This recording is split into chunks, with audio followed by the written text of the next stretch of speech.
Robert Steeples to the conversation. Coach, thank you. Good morning. How are you? I appreciate you having me, Jordy. Also appreciate you giving the players and coaches a platform and a voice. Absolutely, man. It is our pleasure. It's been great to meet the staff of Brian Kelly, to meet some of the players, the new faces that have come through here. Kind of explain to me how you ended up here. Your story is wild and one that I look forward to diving into. But just off the jump, how did you end up here in Baton Rouge? Where do you want me to start? Right. I mean, when was the first time you met Coach Kelly? When I was a high school head coach at DeSmet. Yeah. He had come through, and you take coaches through. You bring them to town. You take them through certain programs and stuff like that that have been established, and we just had a conversation, more so talking about how I run my program. What I expect from my players. How I like to coach the man first and the player second, and what kind of came from that was a lot of my philosophy as a coach and how I ran a program and culture development was very similar to what Coach Kelly does. And so it was literally just an innocent conversation, had no agenda attached to it. But, like God says, like my old man used to say, you never know who's watching. And so from that conversation kind of blossomed a relationship, and that's initially was my first interaction with Coach Kelly. Obviously, you had a tremendous amount of success as a high school coach. Is there anybody that you could have resourced? Is there anybody that you know that has ever made the jump from high school to the NFL like you did? I'm not sure. I try not to get caught as much in statistics, just because it's all rooted in the past. So even though you take heed to them, I wasn't necessarily trying to toot my horn and say, I'm the first one to do this. But I knew it was a blessing. I think as soon as I got the opportunity as a coach, sometimes when things come about, you think about doubters at times that motivate you. Yeah. It's not your main motivation, but at the end of the day, when you get an opportunity like that, all I could really have was an immense amount of gratitude, because I've come across a ton of talented coaches at the high school level. Even at the youth football level. My dad was a youth football coach for 20 years and one of the best coaches that I know. And it was me. Life, God chose me. And so I think when I got that opportunity, all I could think about was just have gratitude and think about the other coaches who are just as talented, if not more, that didn't get it. How good is Patrick Peterson at this point in his career? He's still great. I mean, he's a consummate professional. I mean, he knows how to conduct himself. I'm sure he's been that mature since he was in middle school. He probably had a briefcase when we got to school, but suit and tie, first day. Dude is mature. Right. He handed the teacher the syllabus. Here's your apple. Yes, exactly. So Pat P still has a lot left in the tank. He's obviously done some great things with his diet. He understands how to take advantage of everything on the field, off the field. So learned a lot from him. While I was there. I think that's the most awesome part about coaching NFL. Guys ask me, well, what's the difference between high school, college, and NFL? I've said this before, the similarities, the players want to be informed, they want to be respected, they want to be valued. That's at every level across the board. But one difference with the NFL athlete compared to other ones is they know how to articulate themselves. They're professionals. They dove into this as much as the coaches have, the good ones at least. And so they can kind of bring knowledge to you, during the off season, just like you can bring new things to them. So there's a lot of dialogue, and that's actually what I'm trying to carry over to my guys here at the collegiate level. We got some intelligent guys, and guys that have really studied the game. So, when a Mackay or a Jark or a Seven or McGee or Ray, or Kobe, whoever it is, when they come in, I want to, pick off their brain too, and not just start them at ground one, but build on their previous years of development. Absolutely. More into that. What did you learn at the NFL level just about the game? What do you take to coaching the skill of football that you learned at the highest level? I would say what I learned at that level is I still got a lot left in the tank. I can go back and play. No, I'm just my hamstring's not going to let that happen. Could you guard Justin Jefferson? Huh? Could you guard Justin Jefferson right now? All right, next question. So, no, I think JJ is probably the best receiver in the NFL. He's elite. But as far as what I learned at the NFL level, like I say, the benefit of having healthy dialogue with your players. I also, it was refreshing to see, because one thing that you're always a little worried about, at the high school level, I had a great relationship with my players. I've never seen love used so much with the game of football. Yeah. And it was empowering.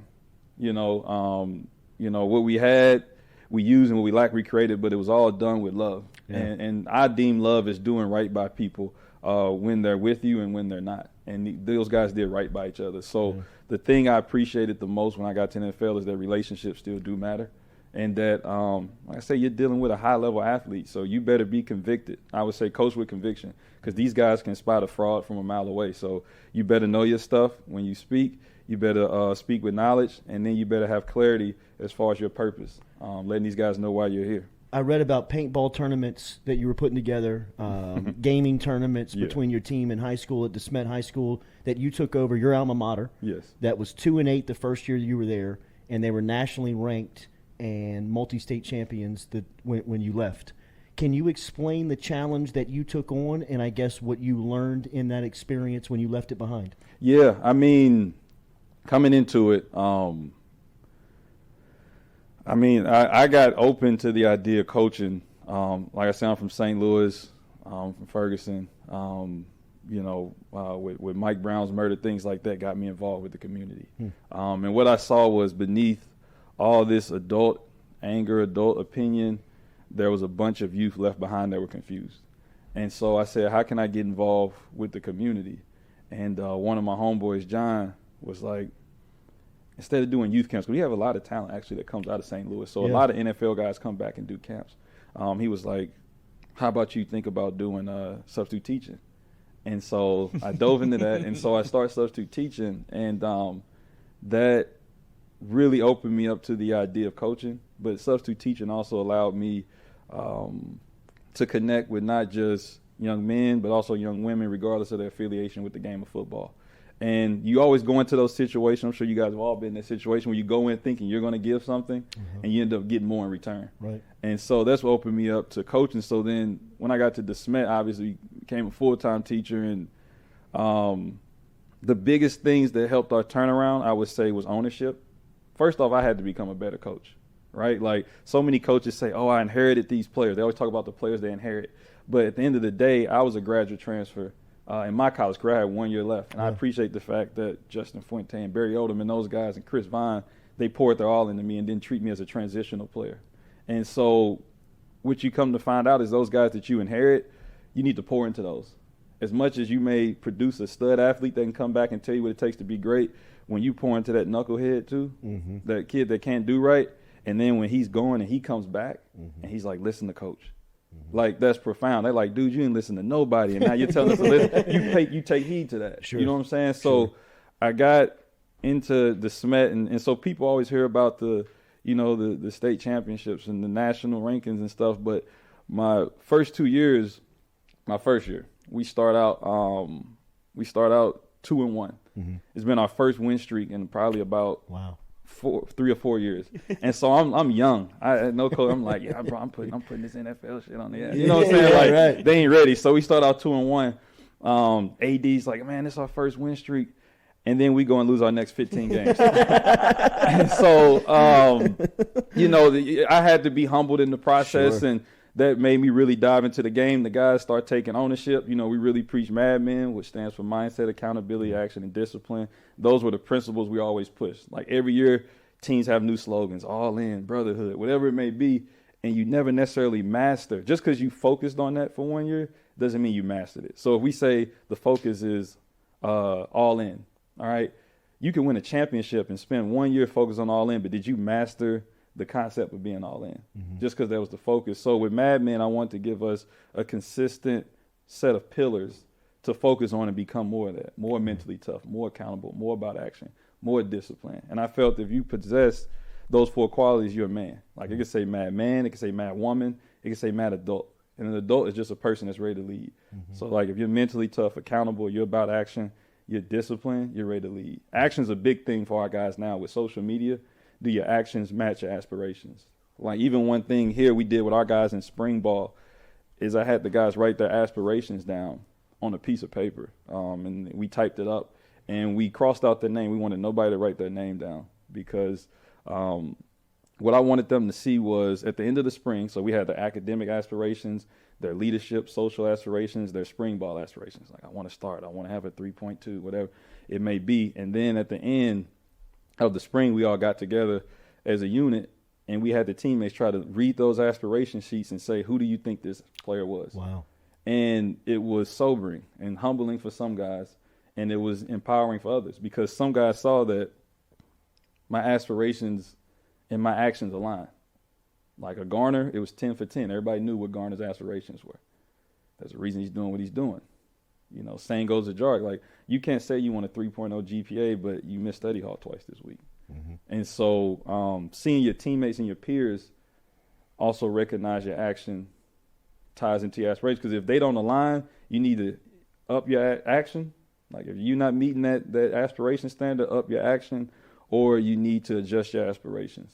And so we really push that when it comes to that piece. But I'll tell you this story. I'm thinking about my substitute teaching days, and I'm rambling. I was about to say, the first day you walked in, it's like, this substitute's going to be awesome, dude. I'm going to tell you. Yeah, Coach Steve, let's go. Tell you exactly what happened. Where's the TV? Yeah, right. So I come in, and I'm coming in the sub, right? And the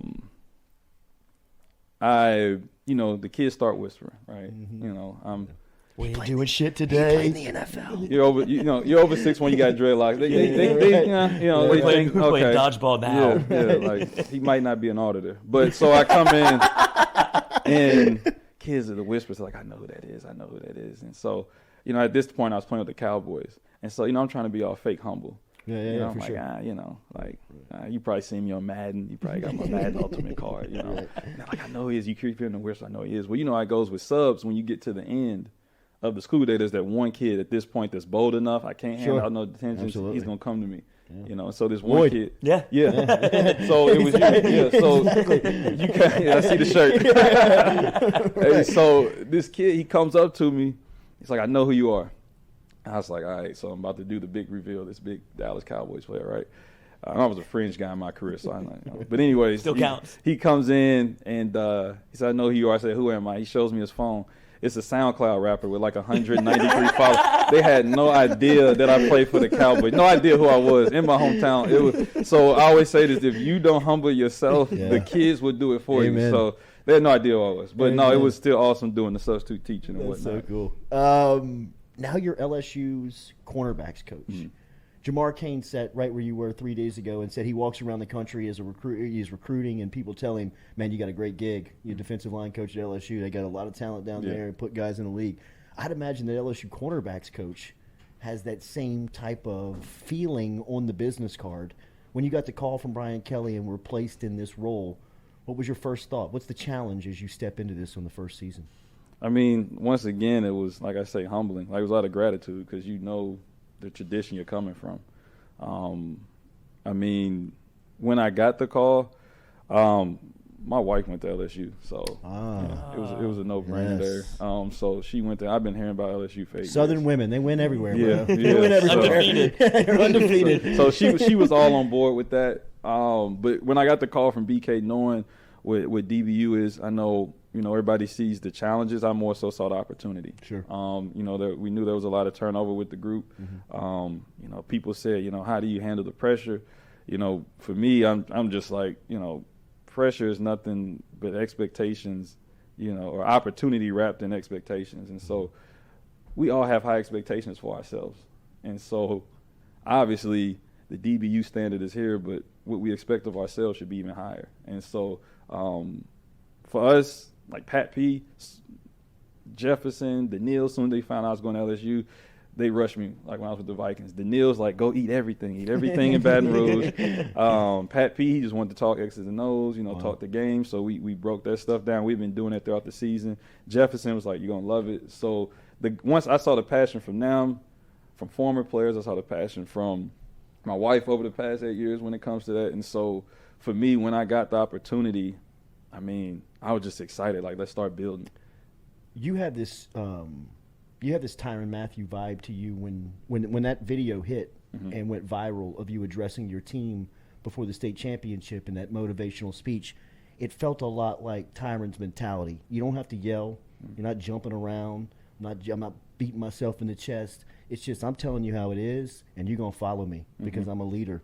When Mathieu hit the room, how much did you relate to him, and what did you take away from that point of him talking and addressing the program? I took authenticity away from it. Yeah. I think that's what people say to you about you as well. I appreciate that. I would say authenticity, and I think that's everything that Louisiana is. I think that's everything that LSU is.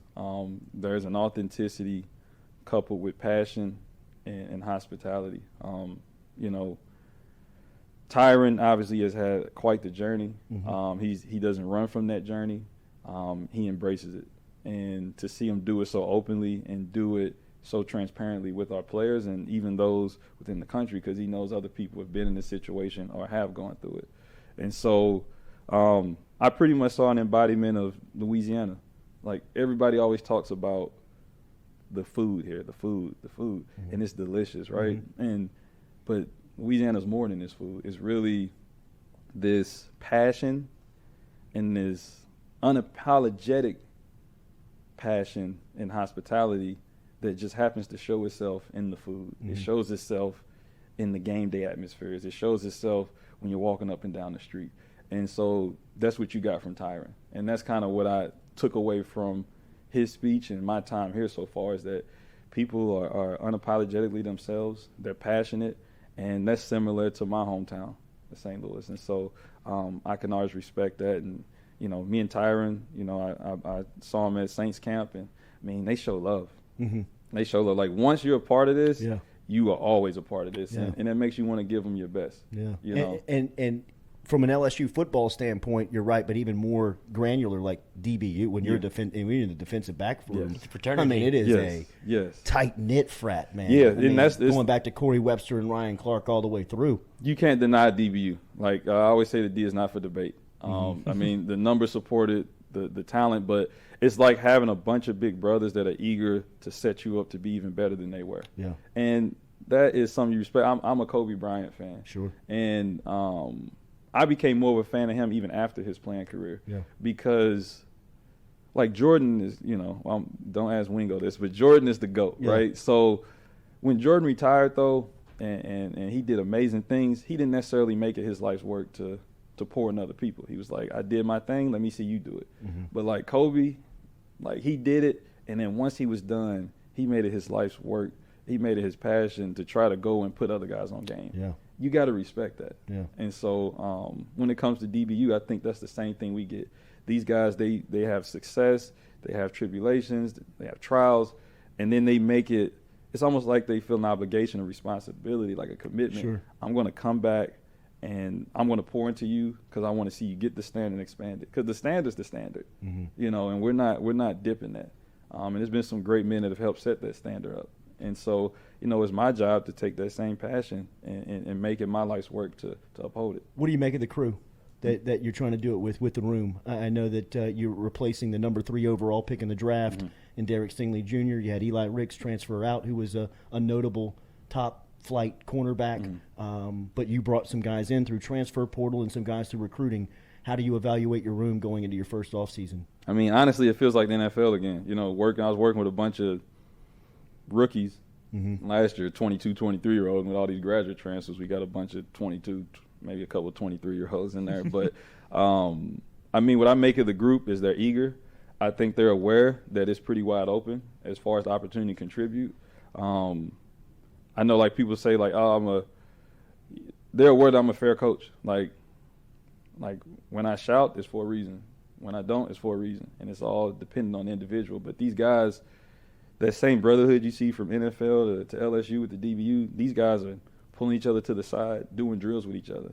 And they're competing with each other, but they're also coaching each other up, getting each other better. And I think there's a certain level of ownership they've taken in their development.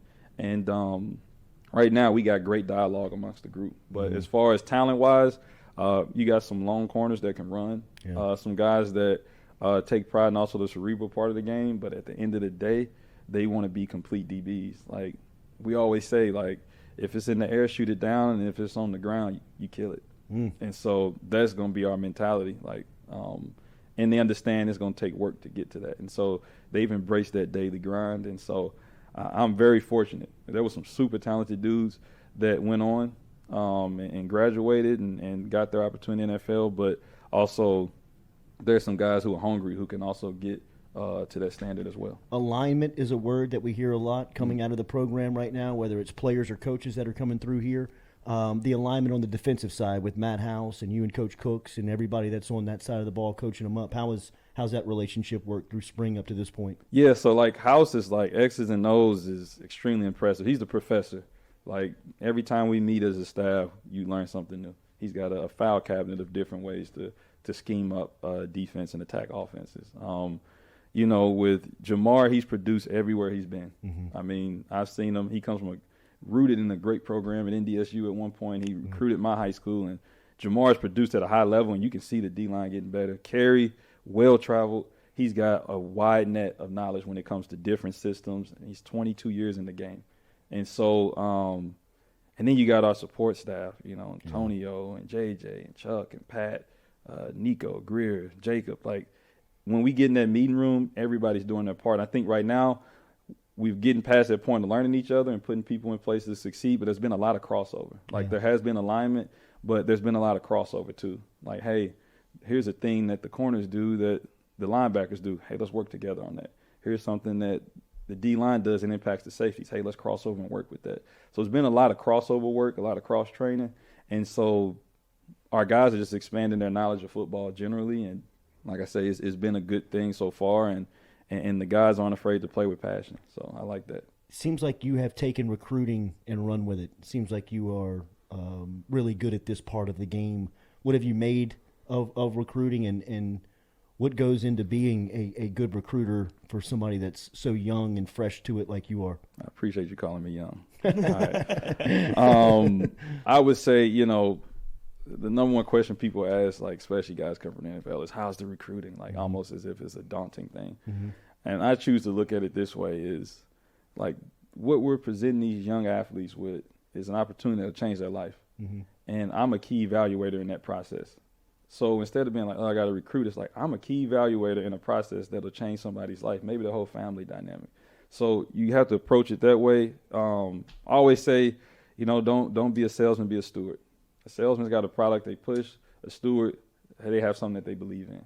And so for me, I wouldn't be at LSU if I didn't believe in the approach. I didn't believe in the product.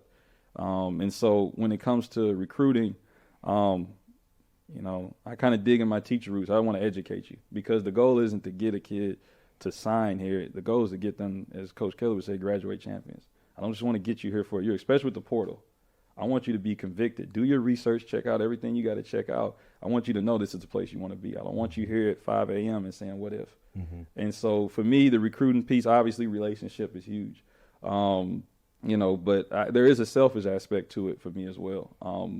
You know, like relationship, a lot of times when coaches say relationship, they're really just talking about, hey, I want you to learn how to be comfortable with me. Like I want you as a prospect to be comfortable with me. And that's the relationship piece. But the selfish part, I guess for me, is I want to know the weight of your aspirations. I want to know your goals because that's what's going to get me out of the bed every morning. Not every day do we wake up and say, oh, yeah, it's football. It's a grind. But to know, hey, Makai or Demarius or whoever, Jark, they're counting on this, Seven, they're counting on this. Like, I got to do my part. That's going to get you out of bed. So carrying that weight brings the best out of me. Probably the same way it did at the Smet, and it ain't similar with the Vikings. And so my recruiting, the relationship is huge. The education piece is huge. But just like I have to coach with conviction, I got to make sure my guys are convicted to be here. Absolutely. You mentioned the transfer portal. How has that changed the approach? How does that measure the approach in recruiting? You guys obviously cleaned up in the portal because of the turnover that you had, and it looks like a lot of the starters that you have, especially at your position, will probably be transfer guys. What's that approach? For me, this is all I know. Like everybody's like, how's the NIL? How's the transfer portal? And I'm like, well, this is my first year at the collegiate level, so this is all I know. So this is normal to me. The portal, anytime you have a transfer, even in high school, we don't recruit in high school, but just state champions. Anytime somebody wants, y'all like these? Oh, I dropped one. I dropped another one. Yeah, right. Don't be careful. I got my butt humbled last time. But so like with the portal, I would say anytime a young man transfers and it catches you off guard, that means you aren't in tune with their relationship with them. It shouldn't come as a surprise. You should be checking in with these guys. So with the portal, if your relationships are strong, you will understand. Well, you'll know. Okay, well, If it's strong and this kid understands what's going on, the process, his path, you won't have as many transfers. But also, if you know the young man, if he does decide to, you also have an awareness of why, and you can respect that. And so, the portal is just a reminder. Anytime somebody hits that portal, it reminds you to tap in with the relationships with the guys around you. There was a curious player out of the portal that you guys got and has been on campus for a while, but nobody has really heard a lot about him. But Seven Banks is a guy that's come in here with a lot of just a lot of buzz about him. Yeah. What have you made of his short time in Baton Rouge? Very intelligent, very eager to learn, confident. And so for him, he's come in. He's not tried to act like he's above anybody. He's just come in and learn and say, I want to do my part. And so he's extremely talented if you just watch his film from previous years. And so I think he's a guy that's going to fit in with this group. We got a bunch of guys that aren't afraid of hard work, and Seven understands that. You mentioned what the room gave in return to Makai when you gave him the exercise and just trying to put some characteristics down on paper. He struck us in this studio. I mean, he was kind of a wow when he came through here. What have you made of the UL transfer here early on and having a chance to coach him? I mean, Garner was very transparent with me as far as what he wanted from his experience here at LSU, and he hasn't been afraid to follow that up with a ton of action. He's impressive. He's improved. I always tell the guys, humble yourself to receive the coaching, because these guys, especially when you get these transfers, they've been coached up different ways. They all come in at different levels, different foundations. And Makai, we've had great dialogue as far as taking the foundation he had coming in and then building on that. And so, I mean, he's become a leader for our group. He's become a reliable, a source of calm when you look out there and see him on the island. And he's playing bully ball. And that was the big thing. I was like, you're a big corner.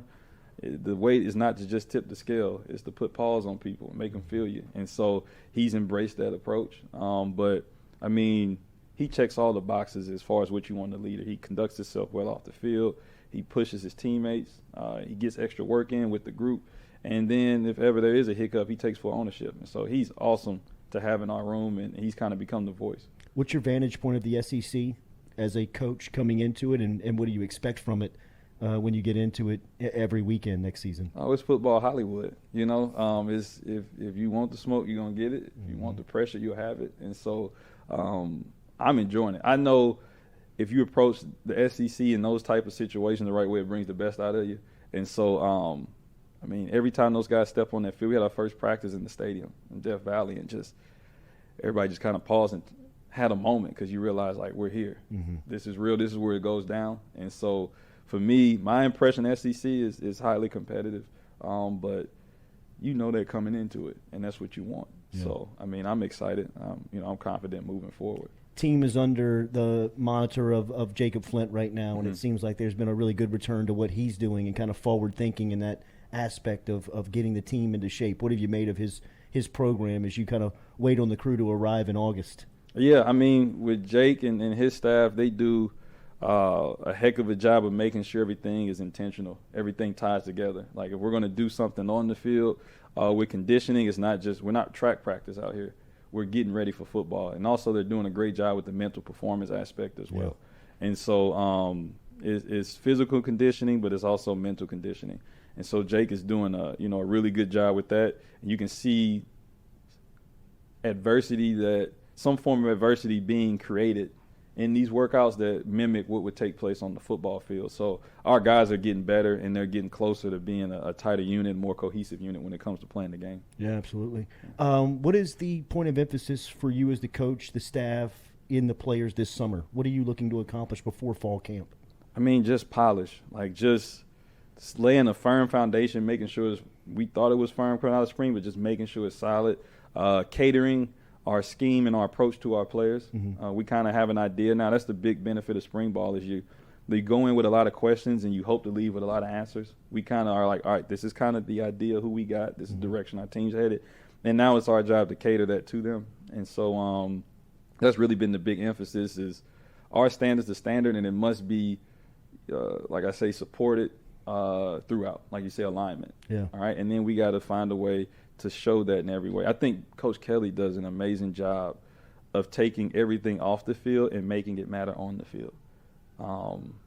If you're doing right in class, because everybody thinks of discipline as repercussions when you're always like, negative, right? They always say discipline, I'm telling you what you're not doing. But the other end of discipline is also celebrating when they do it right. Mm-hmm. And so there's just as much, as not more, effort in celebrating the guys when they're doing it right as it is, reprimanding them when they do it wrong. Yeah. And so that's kind of been the approach with Coach Flint. That's been the case with Coach Kelly. Guys are seeing, like, the standard's a standard. It ain't changing. Mm-hmm. And so it's showing itself on the field, and that gives me confidence when these things are clearly communicated across the board. So it's nice to see. We just go out and watch workouts sometimes. Yeah. And you're like, you leave every workout like, we got better as a team, not just as an athlete. Is the food as good as it cracked up to be? Oh, yeah. The food is good. Like, in my family, if you can't cook, you ain't nothing. All right, so you got to be able to cook. But the food there is amazing. At one point, I was looking more like a linebacker coach than a corners coach. But no, we're enjoying that down here, and so we find a couple of different spots to try to hit, and I've become known as the team foodie. I used to have a Food Network app on my phone. It would locate any. It's like Tinder for hungry folk. And so it would locate. It's a match. Yeah, it's like if you swipe were right, anything swipe that's right. been on Food Sheesh. Network, it would be like, Hungry. oh, you're here. Okay, all right, let's go here. This is where you can find. And they say the food that was on there, and they say what episode and show it was on. Like, it's Diners, Drive-In, and Dives. Go eat. So I've kind of become the foodie, and a lot of those places on the map happen here. So I'm grateful. I mentioned the transfer portal, how y'all cleaned up.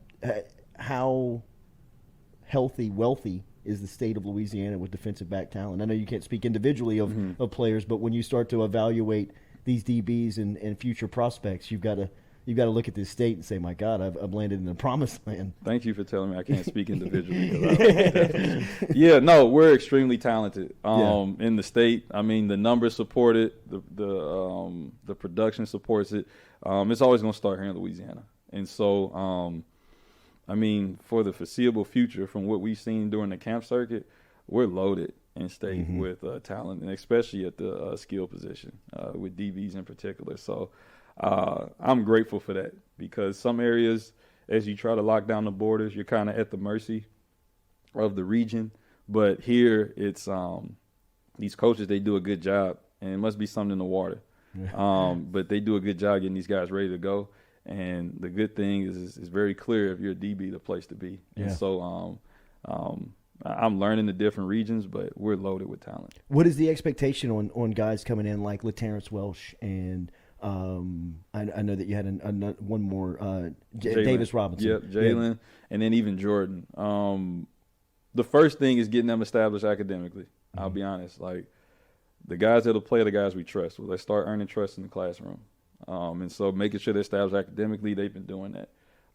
Next is making sure they're bought in and applying themselves in the weight room, and they're doing that. They kind of starting to get a voice. They're leading. You're seeing them in these sessions really picking their teammates up. They get it. And then from there, we're going to have some young guys that have to contribute. And so stealing me as much as they can, getting questions answered, calling me.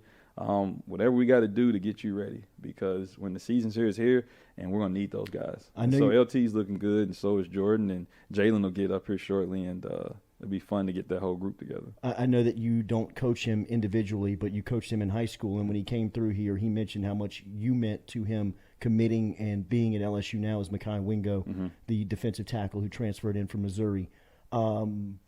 He seems like he's one of those program guys that can help you on the field and is a class act off the field. No, man, he's a leader. He's, anybody that's done any type of mentoring, like sometimes there's kids you're like, oh, we got to elevate them, we got to get them, develop them, get them right. And then there's some people, just their spirit is just like, we just got to keep him on the path he's on because he's got it. And Mekhi's one of those guys. He's got it. He's confident, but it's because he's competent. He puts the work in. He wants to see everybody eat.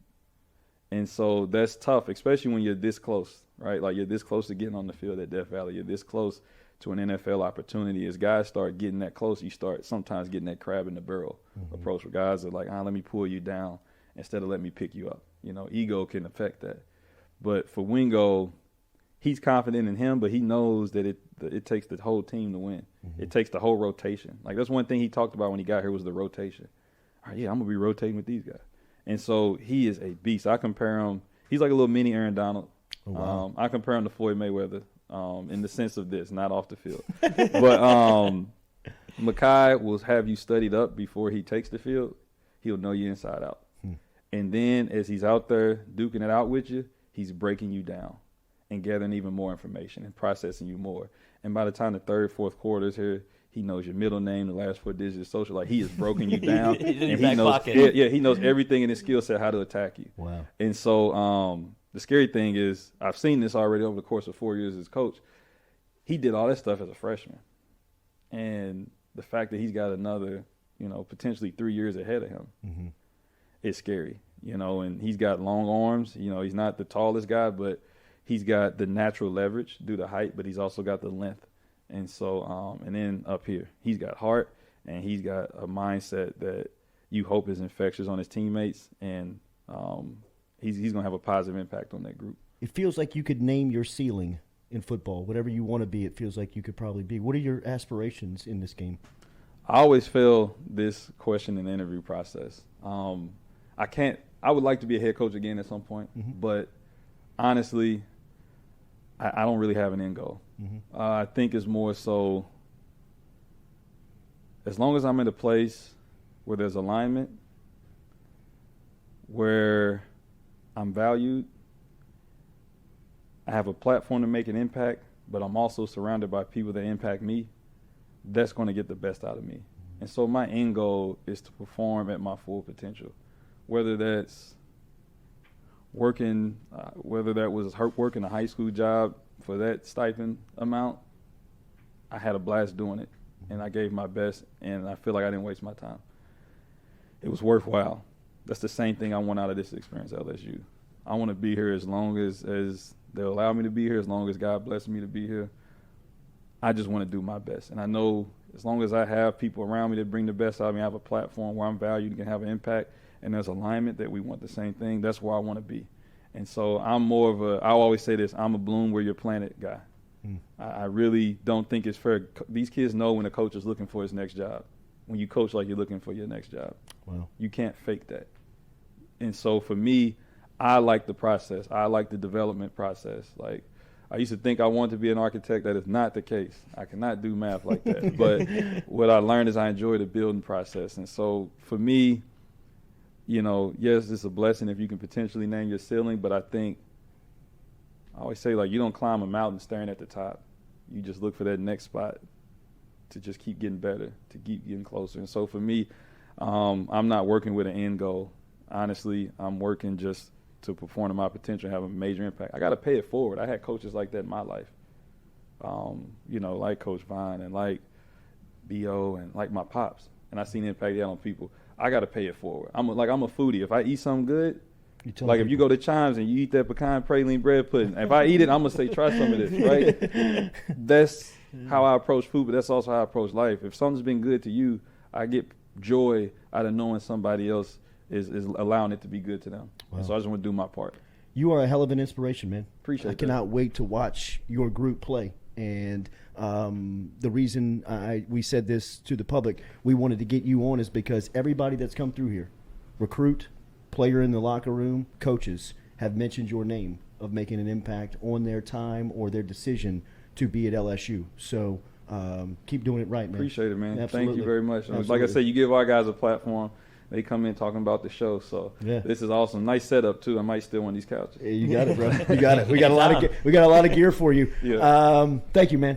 Appreciate it. LSU cornerbacks coach Robert Steeples in with us for that was great conversation. We'll be back with more of the Jordy Culotta Show, driven and powered by Go Show.